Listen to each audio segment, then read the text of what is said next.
مہمانان اعظام،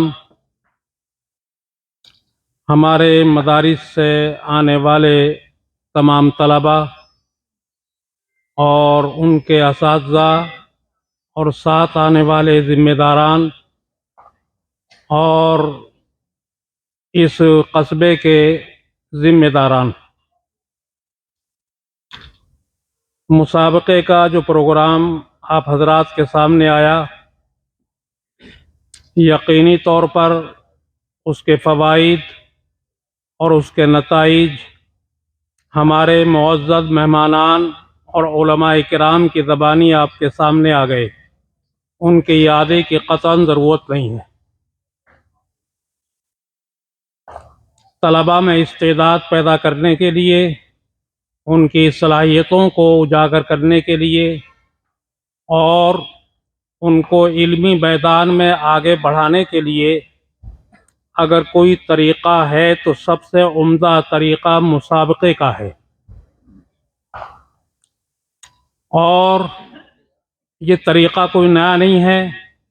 بلکہ مسابقہ بین التلاميذ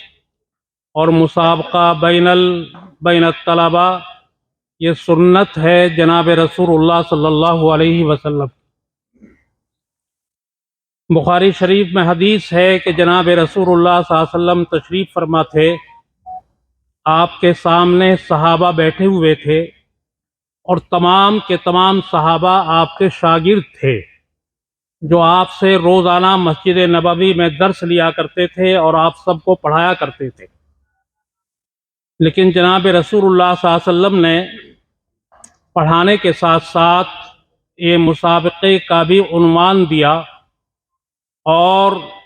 صحابہ کرام جن میں حضرت عمر رضی اللہ تعالی عنہ بھی تھے، حضرت ابوبکر بھی تھے، عبد الرحمن بن عوف بھی تھے، اور دوسرے بڑے بڑے صحابہ تھے، اور چھوٹے صحابہ میں عبداللہ بن عمر بھی تھے۔ تو جناب رسول اللہ صلی اللہ علیہ وسلم نے آج کے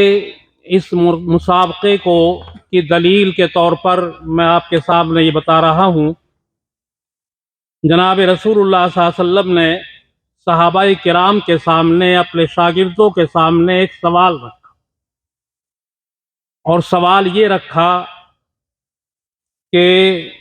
جنگل کے درختوں میں ایک ایسا درخت ہے جو مسلمان کے ساتھ مشابہت رکھتا ہے،